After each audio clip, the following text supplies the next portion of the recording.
आजको यो कार्यक्रमका प्रमुख अतिथि नेकपा माओवादी केन्द्रका स्थायी समिति सदस्य तथा नेपाल सरकारका अर्थमन्त्री कमरेड जनार्दन शर्मा प्रभाकर प्रमुख अतिथिको रूपमा यहाँ आइसक्नु भएको छ। म उहाँलाई प्रमुख अतिथिको आसन ग्रहण गरिदिनु हुनका लागि हार्दिक अनुरोध गर्दछु र सबै साथीहरूलाई गडगडाटपूर्ण तालीले उहाँको अभिवादन गरिदिनका लागि अनुरोध गर्दछु। त्यसैले किसान संघर्षको क्रममा, विद्रोहको क्रममा बलिदान गर्ने सबै किसान शहीदहरूका लागि सामूहिक रूपमा हामीले आजको दिनमा किसान शहीद दिवसको रूपमा मनाउने गरेका छौं। विगतमा अलग अलग किसान शहीदहरूको अलग अलग स्मृति दिवस मनाइने गरेको, कैयौं ज्ञात अज्ञात शहीदहरूको छुट्ने सन्दर्भ समेतलाई हेरेर 2048 सालमा चारवटा कम्युनिस्ट पार्टीहरूको बीचमा एकता भइसकेपछि, नेकपा एकता केन्द्र निर्माण भइसकेपछि जुगेडी जुटपानी किसान संघर्षको दिन असार 6 गतेलाई हरेक वर्ष अखिल नेपाल किसान महासंघ क्रान्तिकारी केन्द्रले किसान संघर्ष दिवसको रूपमा मनाउने गरेको छ भने हरेक वर्षको साउन 17 गतेको दिनलाई किसान शहीद दिवसको रूपमा मनाउने गरेको छ र किसान आन्दोलनका सम्पूर्ण शहीदहरूलाई हामीले स्मरण गर्ने गरेका छौं। आज त्यही क्रममा किसान संगठनका शहीद परिवारहरूलाई सम्मान गर्ने पनि कार्यक्रम रहेको छ। म आज यहाँ उपस्थित हुनुभएका किसान शहीद परिवारहरूलाई आसन ग्रहणका लागि आमन्त्रण गर्न गइरहेको छु। अखिल नेपाल किसान महासंघ क्रान्तिकारी केन्द्रका तत्कालीन कोषाध्यक्ष, किसान आन्दोलनका नेता, सिन्धुपाल्चोकका जनताका प्यारा नेता कमरेड लीला सापकोटाकी जीवन संगिनी कमरेड खिलमाया सापकोटालाई म आसन ग्रहणका लागि हार्दिक अनुरोध गर्दछु। त्यसरी नै अखिल नेपाल किसान संघ क्रान्तिकारीका केन्द्रीय सचिवालय सदस्य, जसले जीविस उपसभापति जस्तो पदलाई तिलाञ्जली दिएर महान जनयुद्धको बाटोमा हुमिनु भएको थियो र जसलाई तत्कालीन सत्ताले कायरतापूर्ण तरिकाले यातना सहित हत्या गरेको थियो, जनताको बीचमा राखेर दिन दहाडे हत्या गरेको थियो, महान शहीद कमरेड भरत ढुङ्गानाकी जीवन संगिनी कमरेड बिन्दा ढुङ्गानालाई म आसन ग्रहणको लागि हार्दिक अनुरोध गर्दछु। त्यसरी नै महान जनयुद्धको क्रममा क्रूरतापूर्ण यातना सहित जेल जीवन पश्चात हत्या गरिनुभएका अखिल नेपाल किसान संघ क्रान्तिकारीका केन्द्रीय सचिवालय सदस्य कमरेड जगन्नाथ नेपालकी जीवन संगिनी तथा अखिल नेपाल किसान महासंघ क्रान्तिकारी केन्द्रका केन्द्रीय सल्लाहकार कमरेड विष्णुमाया नेपाल विजयालाई आसन ग्रहणको लागि हार्दिक अनुरोध गर्दछु। महान किसान शहीद भीमदत्त पन्तको जीवनीमा एउटा ऐतिहासिक चलचित्र बनेको छ भीमदत्त, जसले वास्तवमा भीमदत्तको त्यति बेलाको इतिहासलाई हाम्रा अगाडि अहिलेको प्रविधिको दुनियाँमा संस्कृतिसँग जोड्दै वास्तवमै भीमदत्त कस्ता थिए हामीले देख्न नपाए पनि त्यो चीजलाई चलचित्रमा उतारेर आम नेपाली जनता र विश्व किसान आन्दोलनलाई एउटा प्रेरणा दिने गरी चलचित्र भीमदत्त निर्माण भएको छ। यसका निर्माता तथा नायक कमरेड नवल खड्का जनकलाकार कमरेड नवल खड्कालाई पनि म अतिथिको आसन ग्रहणका लागि हार्दिक अनुरोध गर्दछु। हामीले यो कार्यक्रम समापन भएपछि उहाँले हार्ड डिस्कमा ओरिजिनल चलचित्र ल्याउनु भएको छ। हामी यो कार्यक्रम समापन भएपछि चलचित्र भीमदत्त पन्त सँगै बसेर हेर्नेछौँ। म अब अतिथि आसन ग्रहणको कार्यक्रमलाई पछाडि जोड्नेछु। माननीय मन्त्रीज्यू र हाम्रो प्रमुख अतिथिज्यूको व्यस्तता छ, यो व्यस्तताको कारणले त्यो चीजलाई सम्बोधन गर्दै म बाँकी अतिथि आसन ग्रहणलाई पछाडि जोड्नेछु। अब म कार्यक्रमतर्फ अगाडि बढ्न चाहन्छु। त्योभन्दा अगाडि हामीले आज नवनिर्वाचित किसान संगठनको तर्फबाट निर्वाचनमा चाहिँ भाग लिएर निर्वाचित हुने जनप्रतिनिधिज्यूहरूलाई पनि सम्मान गर्ने कार्यक्रम छ। त्यसैले अखिल नेपाल किसान महासंघ क्रान्तिकारी केन्द्रका केन्द्रीय सल्लाहकार तथा अखिल नेपाल दुग्ध उत्पादक किसान संघ क्रान्तिकारीका सचिव जो पर्वत जिल्लाको फलेवास नगरपालिकाको उपप्रमुख उपमेयरको रूपमा निर्वाचित हुनुभएको छ, उहाँलाई पनि म अतिथि आसन ग्रहणका लागि अनुरोध गर्दछु। त्यसरी नै अखिल नेपाल किसान महासंक्रान्तिकारी केन्द्रका केन्द्रीय सल्लाहकार तथा कैलाली जिल्लाको लम्कीचुवा वडा नम्बर 5 मा लगातार 2 पटक निर्वाचित हुनुभएका वडा अध्यक्ष कमरेड माया विष्टलाई पनि आसन ग्रहणका लागि अनुरोध गर्दछु। अब म कार्यक्रमलाई आसन ग्रहणको कार्यक्रमलाई पछि जोड्ने गरी कार्यक्रमलाई अगाडि बढाउन चाहन्छु।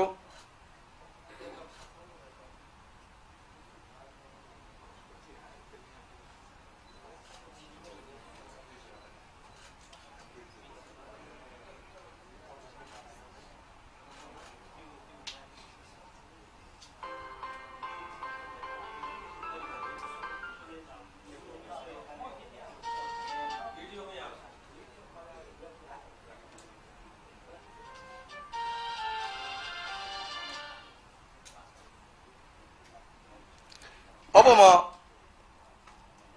हाम्रो देश र यसको राष्ट्रिय सार्वभौम सत्ता र नेपाली जनताको सम्मानका लागि राष्ट्रिय गानमा सरिक हुन सबैलाई उभिएर राष्ट्रिय गानमा सरिक हुनका लागि हार्दिक अनुरोध गर्दछु।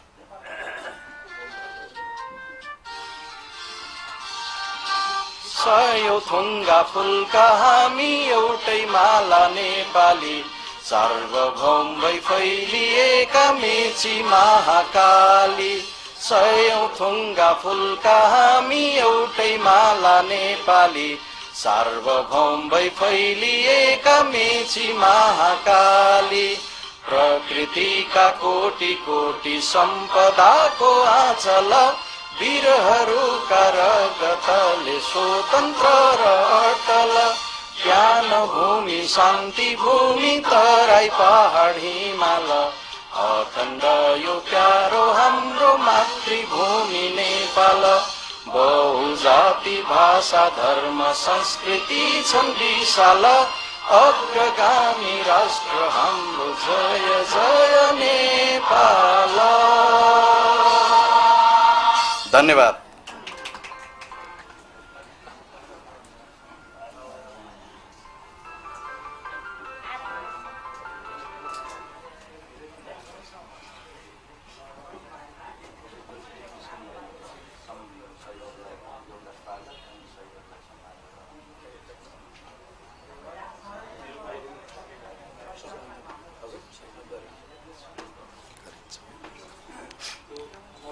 अब म कार्यक्रमलाई अगाडि बढाउन चाहन्छु।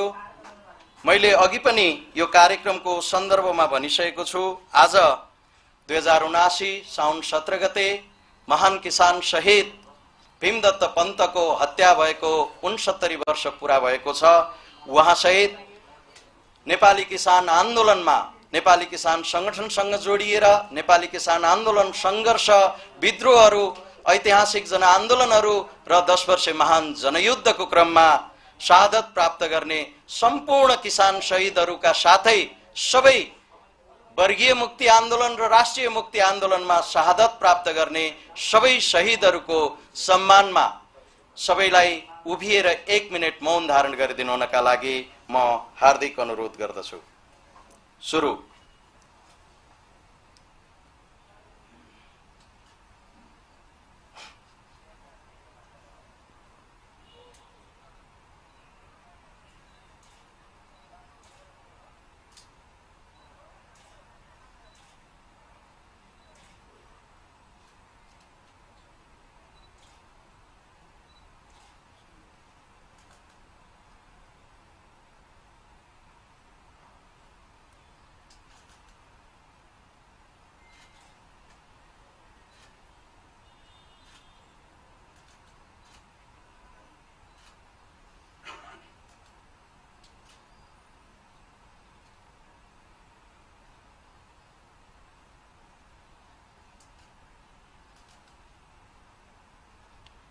हार्दिक धन्यवाद। अब म आजको कार्यक्रमका प्रमुख अतिथि विशेष अतिथिहरू किसान महासंघका सबै नेतृत्वका साथीहरूलाई महान हामीले अगाडि 3वटा तस्बिरहरू राखेका छौं। महान किसान शहीद भीमदत्त पन्त, त्यस्तै आज साउन 17 गते अखिल नेपाल किसान महासंघको पहिलो राष्ट्रिय सम्मेलनबाट निर्वाचित अध्यक्ष जो किसान संघका संस्थापकहरूमध्ये एक हुनुहुन्छ तुलसीलाल अमात्यको पनि आज स्मृति दिवस हो। उहाँको तस्बिर हामीले राखेका छौं भने अखिल नेपाल किसान महासंघ क्रान्तिकारी केन्द्र जो तत्कालीन अखिल नेपाल किसान संघको रूपमा स्थापित भएको थियो त्यसका संस्थापक अध्यक्ष कमरेड निरञ्जन गोविन्द वैद्यको 3वटा तस्बिरहरू राखेका छौं। उहाँहरूको तस्बिरहरूमा माल्यार्पण गरेर सम्मान गरिदिनु हुनका लागि म प्रमुख अतिथिज्यू, विशेष अतिथिज्यूहरू र अरू साथीहरूलाई अनुरोध गर्दछु।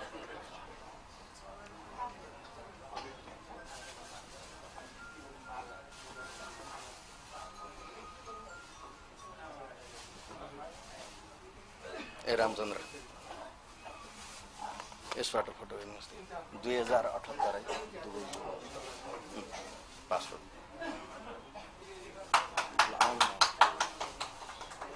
त्यो उसलाई दिनु त अञ्जनलाई।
भीमदत्त पन्तले सुदूर पश्चिमबाट किसान आन्दोलन अगाडि बढाउनु भएको थियो।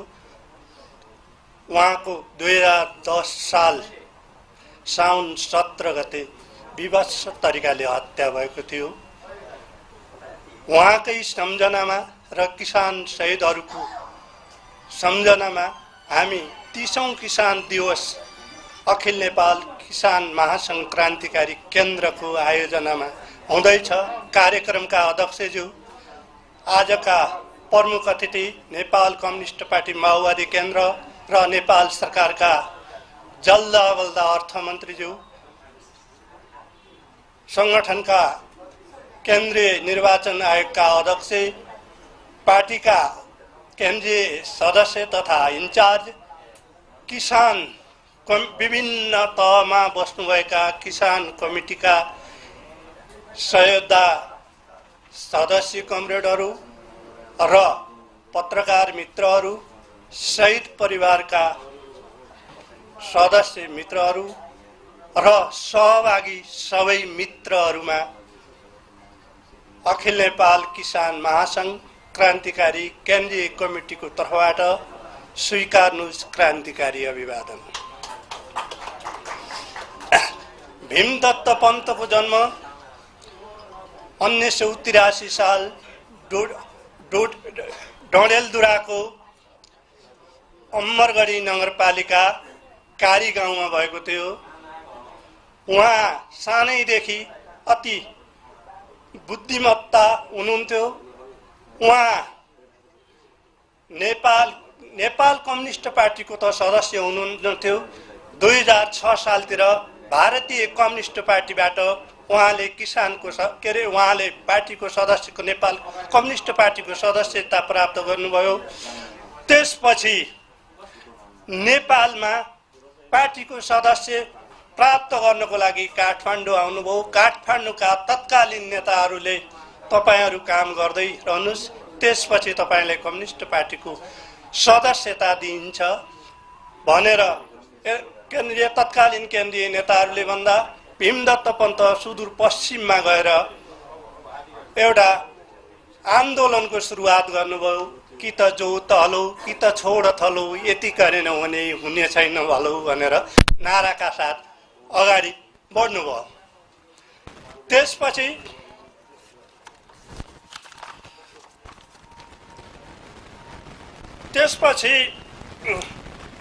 2007 साल 10-12 गते तत्कालीन डोटी जिल्लाको सुशासित गभर्नर बन्नुभयो।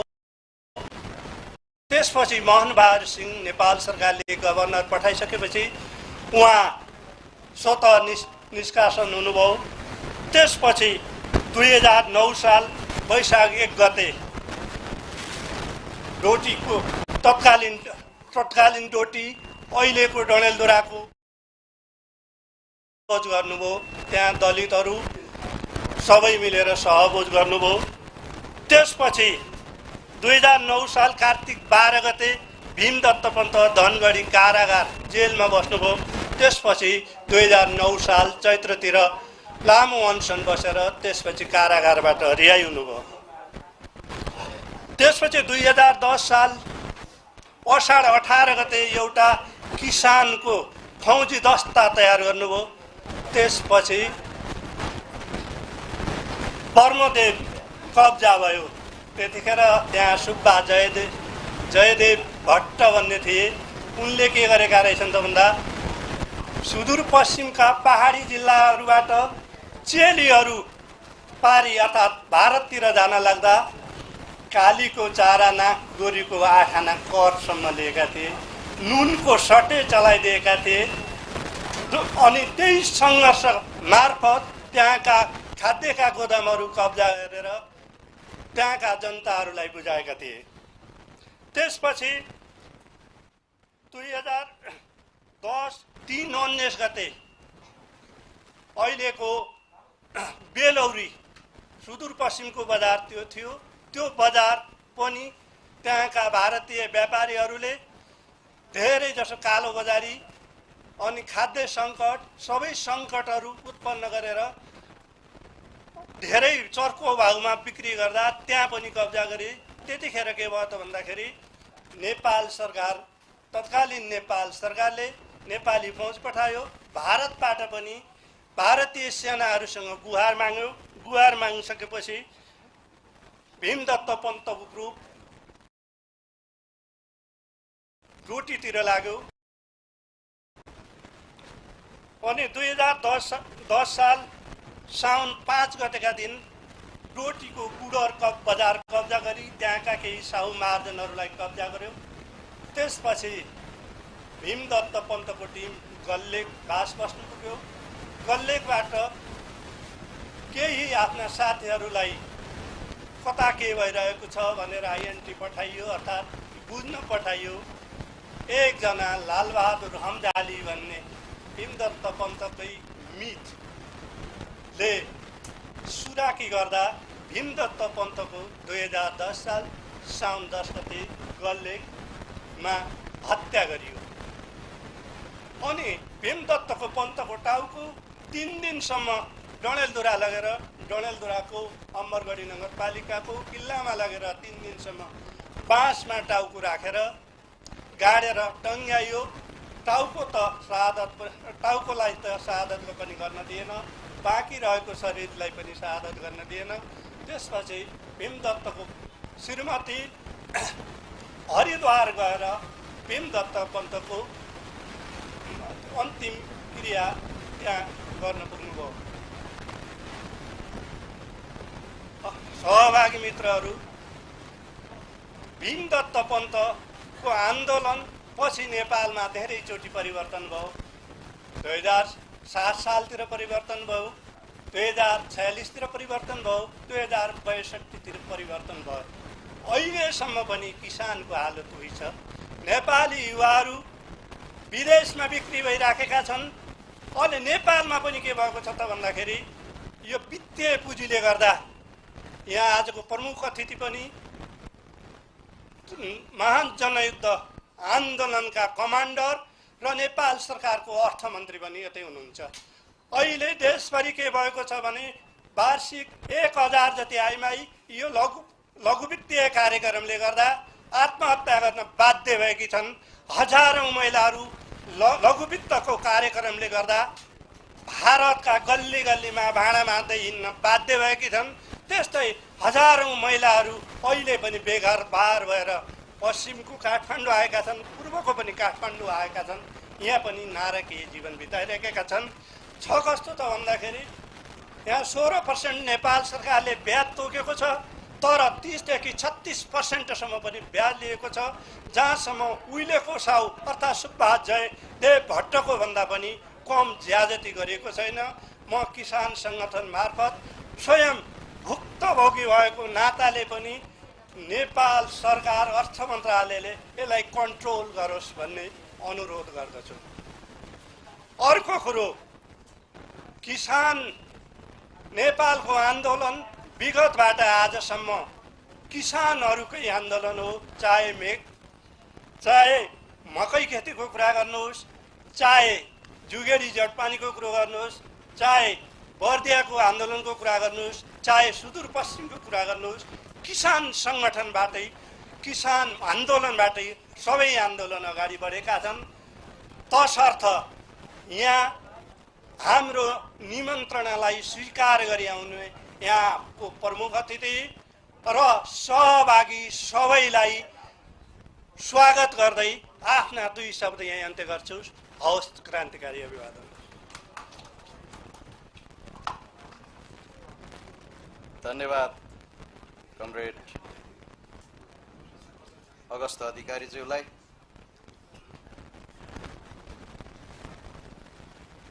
उहाँले आजका सबै अतिथिहरूलाई स्वागत गर्दै भीमदत्त पन्तको संक्षिप्त जीवनी तपाईँ हाम्रो बीचमा प्रस्तुत गर्नुभएको छ। सुदूरपश्चिमको किसान आन्दोलनका एक महत्त्वपूर्ण व्यक्तित्व कमरेड अगस्त अधिकारीलाई म हार्दिक आभार तथा धन्यवाद ज्ञापन गर्न चाहन्छु। अब हामी आजको कार्यक्रमको महत्त्वपूर्ण चरणतर्फ जाँदैछौँ। आजका हाम्रा प्रमुख अतिथिज्यूबाट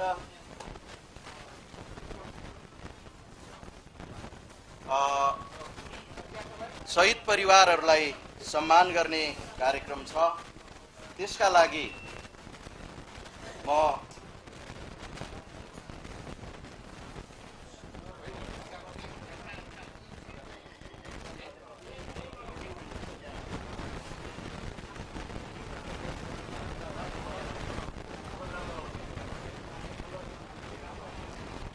आज हामीले प्रतीकात्मक रूपमा ती महान किसान शहीदहरूलाई स्मरण गर्दै उहाँहरूका परिवारहरूलाई एउटा सम्मान प्रतीकात्मक रूपमा सम्मान गर्ने कार्यक्रम रहेको छ।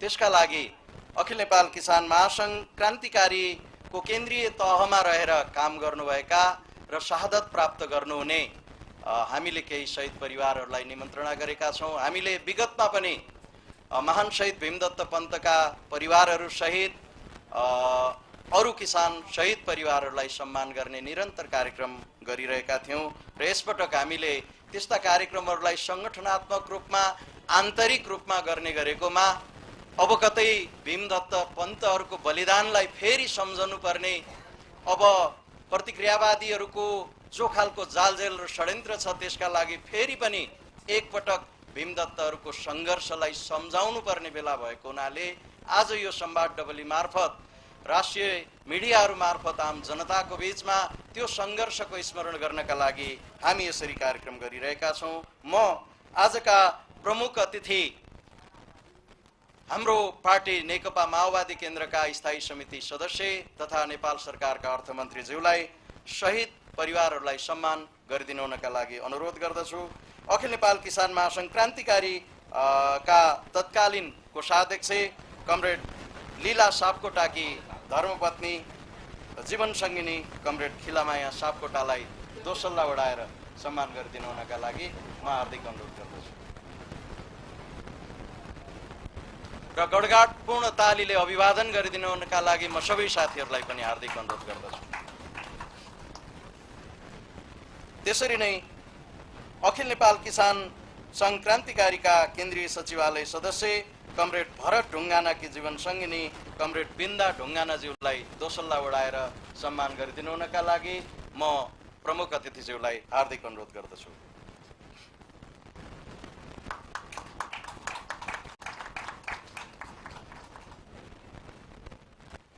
त्यसरी नै अखिल नेपाल किसान संघ क्रान्तिकारी केन्द्रका केन्द्रीय सचिवालय सदस्य कमरेड जगन्नाथ नेपालकी जीवन सङ्गिनी कमरेड विष्णुमाया नेपाल विजयालाई दोसल्ला उडाएर सम्मान गरिदिनु हुनका लागि प्रमुख अतिथिज्यूलाई हार्दिक अनुरोध गर्दछु।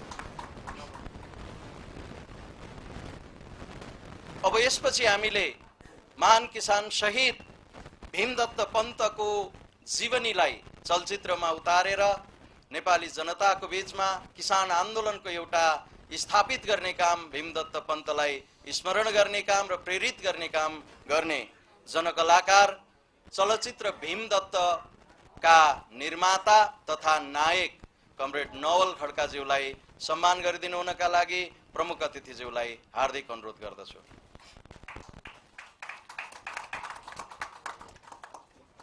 त्यसरी नै अब अखिल नेपाल किसान महासंघ क्रान्तिकारी केन्द्रको तर्फबाट निर्वाचित जनप्रतिनिधिज्यूहरूमध्ये आज हामीले प्रतिनिधिमूलक ढङ्गले अखिल नेपाल किसान महासंघ क्रान्तिकारी केन्द्रका केन्द्रीय सल्लाहकार तथा अखिल नेपाल दुग्ध उत्पादक किसान संघ क्रान्तिकारीका केन्द्रीय सचिव जो पर्वत जिल्लाको फलेवास नगरपालिकाका उपमेयरमा निर्वाचित हुनुहुन्छ उहाँलाई सम्मान ग्रहण गरिदिनुका लागि हार्दिक अनुरोध गर्दछु। शोभा छेत्री।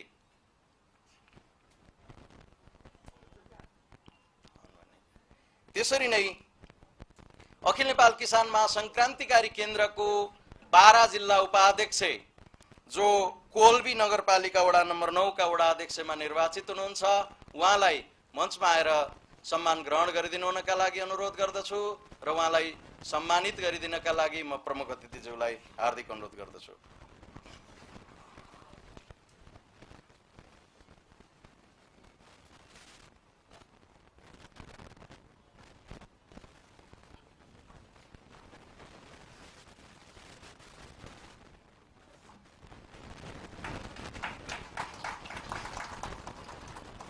म सबै सम्मान ग्रहण गर्ने र सम्मान प्रदान गर्ने प्रमुख अतिथिज्यू र सबैलाई हार्दिक आभार तथा धन्यवाद ज्ञापन गर्न चाहन्छु।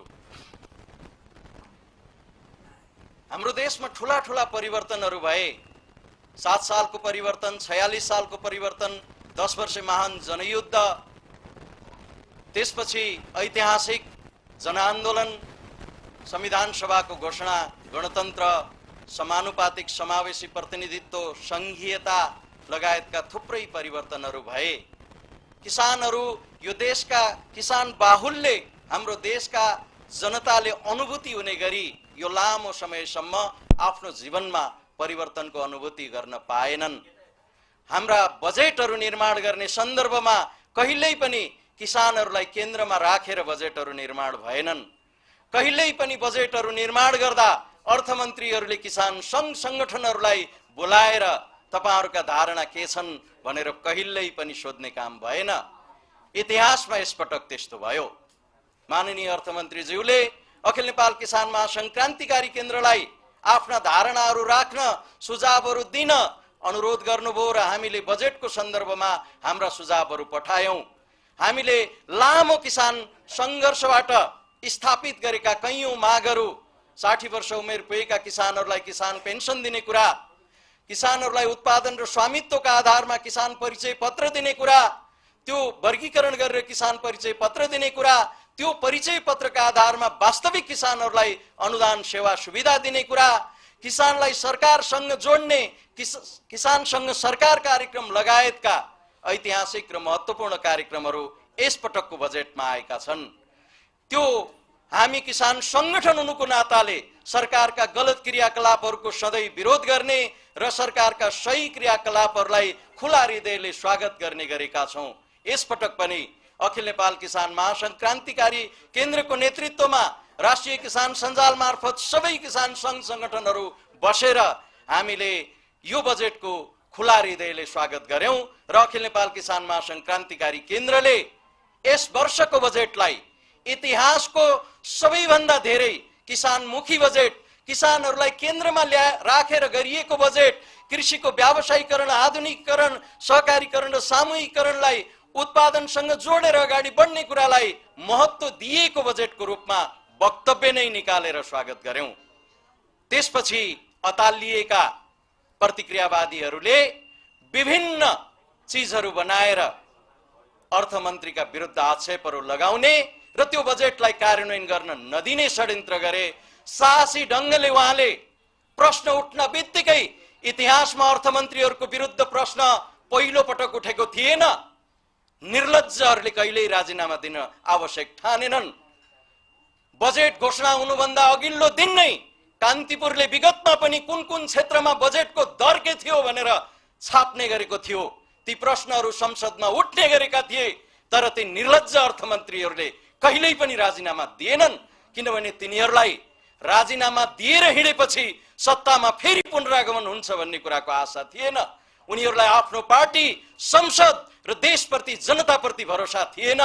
ती सबै चीजहरूलाई चिरेर साँच्चीकै जनयुद्धको एउटा रापबाट आएको योद्धाको परिचय दिँदै संसदमा प्रश्न उठ्दा साथ राजीनामा दिएर, खुला चुनौती दिएर अगाडि बढ्नुभएका र संसदीय छानबिनबाट क्लिन चिट लिएर फेरि हाम्रो देशको जो अर्थतन्त्र छ, पुँजीवादी व्यवस्थाको असफलताका कारणले, नवउदारवादी नीतिहरूका कारणले असफल भएको अर्थतन्त्र, 8 खरबको ऋणलाई 15 अरबमा पुर्याएको ओली सरकारको कारणले डगमगाएको अर्थतन्त्रलाई ट्र्याकमा ल्याउनका लागि फेरि सशक्त ढङ्गले नेकपा माओवादी केन्द्रका श्रद्धेय स्थायी समिति सदस्य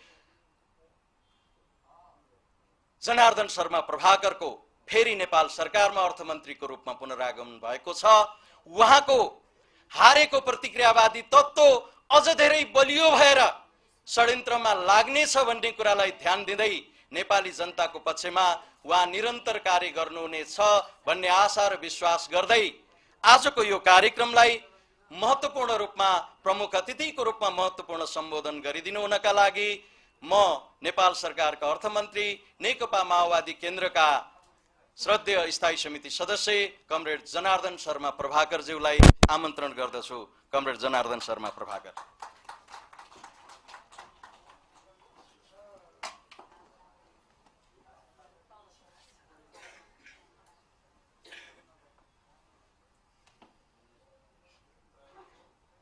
भीमदत्त पन्त महान क्रान्तिकारी नेता, किसान नेता, एक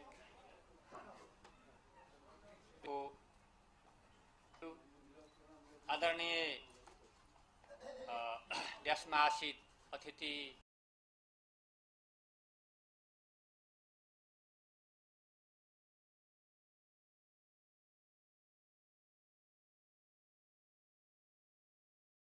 नमस्कार अभिवादन गर्न चाहन्छु।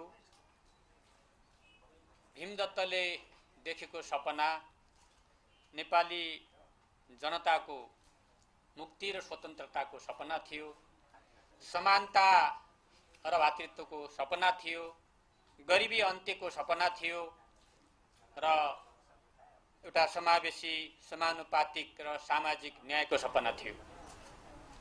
ती सपनाहरू विद्रोहको रूपमा व्यक्त भएका थिए, तर तत्कालीन सत्ताले जसरी उहाँको विद्रोहबाट अत्तालिएर उहाँलाई जसरी हत्या गरियो, विदेशी सेना समेत प्रयोग गरेर हत्या गरियो र टाउको काटेर जसरी झुन्डाइयो, यो क्रूर हत्याले नेपाली राजनीतिमा एउटा गलत प्रवृत्ति त्यहाँबाट सुरु भयो र परिवर्तनकामीहरूमाथि दमन गर्ने, परिवर्तनकामीहरूलाई हत्या गर्ने, परिवर्तनकामीहरूका टाउका गिड्ने र उनीहरूलाई सखाप पार्ने एउटा दुष्प्रयासहरू प्रारम्भ भए।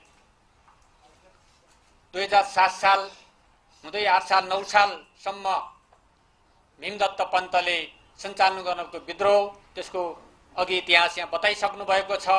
सुत्खोरहरूका तमसुकहरू जलाउँदै उहाँले गरेको आन्दोलन र उहाँले किसानहरूलाई सशस्त्र बनाएर लड्नु भएको लडाईँ, त्यसको आफ्नै ऐतिहासिक महत्त्व छ।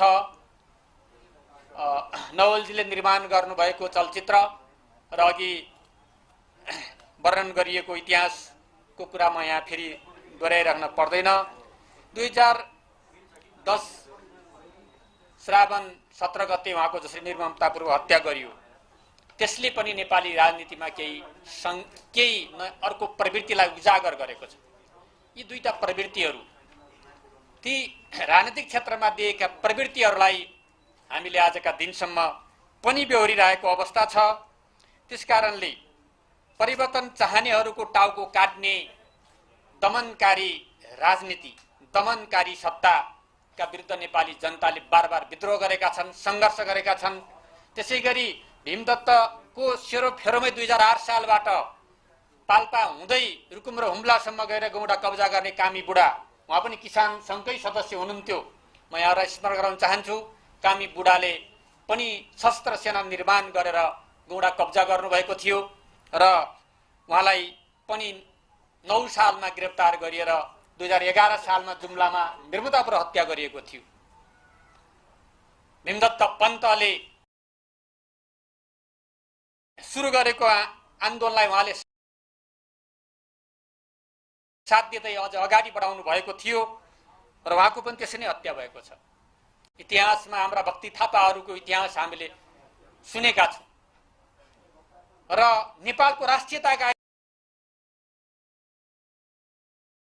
नेपालको राष्ट्रियता, नेपालको सार्वभौमिकता र नेपाली जनताको पक्षमा लड्नेहरूलाई जहिले पनि दमन गरिएको छ। त्यसकै विकसित रूप, त्यसकै परिमार्जित रूप, विभिन्न आन्दोलन हुँदै जनयुद्धको एउटा प्रक्रियाबाट अगाडि बढेर त्यसले जनताका न्यूनतम मागहरूलाई राजनैतिक, सैद्धान्तिक र संवैधानिक रूपले पूरा गर्ने काम गरेको छ। समानता र स्वतन्त्रताको कुरा, समानुपातिक र समावेशिताको कुरा, जातीय विभेदको अन्त्यको कुरा, गरिब उत्पीडित वर्ग सबैलाई सामाजिक न्यायको कुरालाई संवैधानिक राजनीतिक रूपले पूरा गरेको छ र व्यवहारिक जीवनमा पूरा गर्नुपर्ने आजको चुनौती हो, आजको आवश्यकता हो। व्यवहारिक रूपमा हामीले कसरी पूरा गर्ने भन्ने बारेमा भीमदत्तले सुरु गरेको भूमि सुधारको कुरा आज पूरा भएको छैन। फेरि पनि त्यसलाई कसरी हामीले पुरा गर्ने भन्ने बारेमा प्रयासहरू अझ निरन्तर गर्न जरुरी छ। ती भीमदत्तका सपनाहरूलाई पुरा गर्नका लागि आजको जुन आवश्यकता हो, ती आवश्यकता आम उत्पीडित वर्ग, किसान, दलित, महिला, जनजाति, आदिवासी, मधेसी, थारू, मुस्लिम लगायतको जो वर्ग छ, ती वर्ग, उत्पीडित वर्ग सबैले सामाजिक न्याय प्राप्त गर्नुपर्ने आवश्यकता छ। त्यसका लागि आर्थिक वृद्धि र समृद्धिको कुरा महत्त्वपूर्ण हो र किसानहरूको भूमिका महत्त्वपूर्ण हो। हामीसँग भएको जमिन हो, हामीसित भएको पानी हो, हामीसित भएको जङ्गल हो, हामीसित भएको श्रम हो, पाखुराहरू हो। यसको एकीकृत परिचालन, श्रम, स्रोत र प्रविधिको एकीकृत परिचालनद्वारा आज नेपाललाई समुन्नत गर्न सकिन्छ, उत्पादन वृद्धि गर्न सकिन्छ। आज निर्यात आयातमा भर परेको अर्थतन्त्रलाई आज हामी एउटा आन्तरिक उत्पादनमा आधारित अर्थतन्त्रमा बदल्न सकिन्छ भन्ने उद्देश्यका साथ अहिलेको यस वर्षको बजेट पास भएको छ। त्यस बजेटले किसानका महत्त्वपूर्ण भूमिकालाई अझ माथि उठाउने प्रयत्न गरेको छ। किसान अघि भर्खरै भन्नुभयो, लघुवित्तहरूको पीडा, लघुवित्तहरूले अब सहुलियत ऋण दिनुपर्छ भन्ने कुरा आज संसदले पारित गरेको छ। लघुवित्तहरूलाई त्यही खालको पुनर्संरचना गरेर दिने, किसानहरूको ऋण लगानी गर्ने, सहुलियत ऋण लगानी गर्ने राज्यको तर्फबाट गर्ने कुराहरू अगाडि बढाइएको छ। किसानहरूलाई पेन्सनको कुराहरू अगाडि बढाइएको छ र कृषि उत्पादनका लागि आवश्यक तालिम, आवश्यक प्रविधि, कृषिमा आधारित उद्योगहरूलाई विकास गर्ने र देशलाई कृषि उत्पादनमा आत्मनिर्भरता, औद्योगिक उत्पादन मार्फत आयातलाई प्रतिस्थापन गर्ने कुराहरू लिएको कुरा यहाँहरूलाई म फेरि पनि भन्न चाहन्छु। यो कुरा आजको राष्ट्रियता भनेको के हो? सबल अर्थतन्त्र हो। आजको राष्ट्रियता भनेको आत्मनिर्भर अर्थतन्त्र हो। हामी अहिले पनि तरकारी निर्यात गरेर, आयात गरेर खाइरहेका छौँ, जबकि यो देशले निर्यात गर्नु पर्दथ्यो। त्यसकारणले हामी राष्ट्रियताको कुरा गर्दा आज उत्पादन क्षेत्रमा वृद्धि हामी लाग्नुपर्ने, सबै लाग्नुपर्ने र सबैलाई आह्वान पनि मैले गरेको छु कि सबै हामी उत्पादन क्षेत्रमा लागेर हाम्रो देशलाई आत्मनिर्भर बनाउने कुरामा हामी लाग्यौँ भने र सामाजिक न्यायलाई स्थापित गर्यौँ भने भीमदत्त पन्तले देखेको सपना त्यही नै हो। त्यो सपनालाई हामी पुरा गर्न सक्छौँ। त्यसै कारणले आज पनि समाज निरन्तर परिवर्तनशील छ। परिवर्तनशील समाजमा परिवर्तनको पाटो भनेको अग्रगामी पाटो हो। त्यसलाई पश्चगामी चेतहरूले जहिले पनि रोक्न, छेक्न प्रयत्न गर्छ र यो देशको संस्कृति फेरि पनि लालबहादुरहरू जन्मिन्छन् र अन्तर्घात गर्छन्। लालबहादुरहरूले अन्तर्घात गरेको इतिहास भीमदत्तबाट सुरु भएको र आजका दिनसम्म पनि निरन्तर राजनीतिक क्षेत्रमा काम गर्नेहरूले सबै क्षेत्रमा काम बेहोरिरहेको कुरा हो। त्यसकारणले आफ्नै मिजुले अन्तर्घात गरेर महान नेता, क्रान्तिकारीको हत्या गर्न सक्ने एउटा नराम्रो इतिहास राजनीतिक क्षेत्रमा छ। त्यसकारणले क्रान्तिकारी र परिवर्तनकामीहरूको टाउको काट्ने प्रचलन पनि छ। यी प्रचलनहरूका विरुद्ध आज सचेत सबै वर्ग, सबै क्षेत्र, चाहे सञ्चार क्षेत्र होस्, चाहे किसान होस्, चाहे बुद्धिजीवी होस्, सबैले हामीले राष्ट्रियताको पक्षमा, हाम्रो देशको पक्षमा, जनताको परिवर्तनको पक्षमा यी कुराहरूलाई, सकारात्मक कुराहरूलाई स्थापित गर्दै नकारात्मक कुराहरूलाई न्यूनीकरण गर्दै अन्त्य गर्दै जानुपर्ने आजको आवश्यकता रहेको कुरा म गर्न चाहन्छु। र परिवर्तनको कुरा सापेक्षिक रूपले अगाडि बढ्छ। एउटा चरणमा एक ढङ्गले अगाडि बढ्छ भने अर्को ढङ्गले अगाडि बढ्छ। आजको परिवर्तन हामी आत्मनिर्भर हुनका लागि, उत्पादन वृद्धि गर्नका लागि, आज भूमिहीनहरूलाई जमिन उपलब्ध गराएर उत्पादनमा जोड्नका लागि, आज पुँजी नहुनेहरूलाई पुँजी उपलब्ध गराएर उत्पादनमा जोड्नका लागि, औजार नहुनेहरूलाई औजार दिएर उत्पादनमा जोड्नका लागि, श्रमिकहरूलाई दक्षता वृद्धि गर्नलाई तालिम दिएर श्रममा जोड्नका लागि र सबै नेपालीहरूलाई राष्ट्र निर्माणमा गोलबन्द भएर अगाडि जानका लागि हामी आह्वान गर्नुपर्छ र हातेमालो गर्नुपर्छ। र यसरी हामी गयौँ भने हाम्रो देशको अर्थतन्त्रलाई सबलीकरण गर्न सकिन्छ, त्यसलाई सक्षम बनाउन सकिन्छ, आत्मनिर्भर बनाउन सकिन्छ। हामीसँग सबै कुरा छ, उपलब्धता छ। त्यो उपलब्धतालाई हामीले प्रयोग गर्ने कुरा हो। त्यसकारणले त्यसको सही व्यवस्थापन र प्रयोग गर्न सक्ने हो भने हामी अगाडि बढ्न सक्छौँ। म किसान सङ्घका आदरणीय नेता कामराजलाई भन्न चाहन्छु, तपाईँहरूको अगुवाईमा अबको उत्पादन अभियान अगाडि बढोस्। काठमाडौँमा आयात हुने तरकारी वरिपरिका जिल्लाहरूले पूर्ति गर्ने गरी तपाईँहरूले अभियान अगाडि बढाउनुहोस्। तपाईँहरू खेतबारीका बुढा किसान, हाम्रा नेताहरू खेतबारीका डिलमा उभिनुहोस् र युवा किसानहरूलाई काममा आह्वान गर्नुहोस्। सबै युवा सङ्गठनहरूलाई उत्पादनको लागि आह्वान गर्नुहोस् र तपाईँहरू अगाडि बढ्नुहोस्। आज हामीले आयात गरेर खाइरहेको कुरालाई अन्त्य गर्नुपर्छ। तरकारीमा हामी 6 महिनामा आत्मनिर्भर हुन सक्छौँ यदि यो अभियानमा सबै साथ दिने हो, सबै लाग्ने हो भने हामी देशलाई आत्मनिर्भर बनाउन सक्छौँ। औद्योगिक क्षेत्रमा 2 वर्ष 3 वर्ष 4 वर्षमा हामीले धेरै ठुलो प्रगति गर्न सक्छौँ। त्यसकारणले ती क्षेत्रहरूलाई प्रमोसन गर्ने, तिनीहरूलाई प्रेरित गर्ने गरी नै अहिले बजेट यो अहिलेको सरकारले ल्याएको कुरा पनि यहाँहरूलाई विदितै छ। त्यसलाई कार्यान्वयन गर्ने चुनौती हाम्रो अगाडि छ। सबै मिलेर कार्यान्वयन गरौँ, देशलाई आत्मनिर्भर बनाऊ। संविधानमा लेखिएका मौलिक अधिकारहरूलाई जनताले प्रयोग गर्ने ठाउँमा पुर्याउनको लागि आर्थिक समृद्धि आवश्यक छ, आर्थिक उत्पादन आवश्यक छ। त्यसबाट मात्र हामी देश अगाडि बढ्न सक्छौँ। भीमदत्त पन्तका यी सपनाहरूलाई आजको सन्दर्भमा यही रूपमा हामीले लागू गर्नुपर्छ भन्ने कुरा म राख्दै यहाँहरूले यति महत्त्वपूर्ण कार्यक्रममा मलाई आमन्त्रण गरेर यहाँ सहभागी हुने एउटा अवसर दिनुभएकोमा म हार्दिक धन्यवाद सहित अभिवादन व्यक्त गर्दै बिदा हुन्छु। धन्यवाद, अभिवादन, नमस्कार।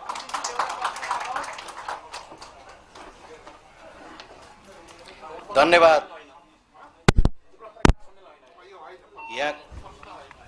धन्यवाद।